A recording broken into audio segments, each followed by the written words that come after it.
ವೈಜ್ಞಾನಿಕ ಸಂಶೋಧನೆಯನ್ನು ಹೆಚ್ಚು ಸುಲಭವಾಗಿ ಪಡೆಯಲು ಅನುಸಂಧಾನ್ ನ್ಯಾಷನಲ್ ರಿಸರ್ಚ್ ಫೌಂಡೇಶನ್ ಸರಳ್ ಎನ್ನುವ ಉಪಕ್ರಮವನ್ನು ಪ್ರಾರಂಭಿಸಿದೆ. ಅರೇಬಿಯನ್ ಸಮುದ್ರದಲ್ಲಿ ಎದ್ದಂತಹ ಚಂಡಮಾರುತಕ್ಕೆ ಸೈಕ್ಲೋನ್ ಶಕ್ತಿ ಎಂದು ಶ್ರೀಲಂಕಾ ಹೆಸರು ನೀಡಿದೆ.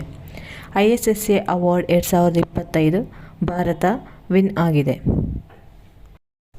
ಸ್ಕ್ಯಾಬ್ಸ್ ಗೂಬೆ ಹೊಸಪೇಟೆ ತಾಲೂಕಿನ ದರೋಜಿ ಕರಡಿಧಾಮದ ಬಳಿ ವಿರಳವಾಗಿ ಕಾಣಿಸುತ್ತದೆ.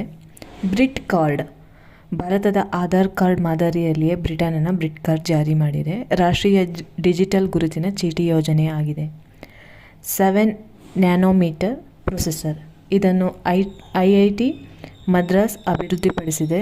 2028ಕ್ಕೆ ಪೂರ್ಣಗೊಳ್ಳುತ್ತದೆ. ಇದರ ಹೆಸರು ಶಕ್ತಿ ಚಿಪ್ ಎಂದು ಹೆಸರಿಸಲಾಗಿದೆ. ದೀಪಾವಳಿಯನ್ನು ಸಾರ್ವಜನಿಕ ರಜಾದಿನವೆಂದು ಘೋಷಿಸಿದ ದೇಶಗಳು: Nepal, Sri Lanka, Malaysia, Singapore, Fiji. WHO ಅಡಿಕೆಯನ್ನು ನಿಷೇಧಿಸಬೇಕೆಂದು ಜಾರಿ ಮಾಡಿದೆ. ಅಡಿಕೆಯಲ್ಲಿ ಕ್ಯಾನ್ಸರ್ ಕಾರಕ ಇರುವುದರಿಂದ ಇದನ್ನು ನಿಷೇಧಿಸಬೇಕು ಎಂದು ಕರೆ ನೀಡಿದೆ. ಮಲಬಾರ್ ಗ್ಲೈಡಿಂಗ್ ಫ್ರಾಗ್ ಮರಗಳಲ್ಲಿ ವಾಸಿಸುವ ತಾವರೆಗಳಿವು. ಇದು ಬೆಳಗಾವಿಯ ಹಿರೇಬಾಗವಾಡಿಯ ಬಳಿ ಕಂಡುಬಂದಿದೆ. ಸಾಮಾನ್ಯವಾಗಿ ಇದು ಪಶ್ಚಿಮ ಘಟ್ಟಗಳಲ್ಲಿ, ಕೇರಳ, ತಮಿಳುನಾಡು, ಕರ್ನಾಟಕದಲ್ಲಿ ಕಂಡುಬರುತ್ತದೆ.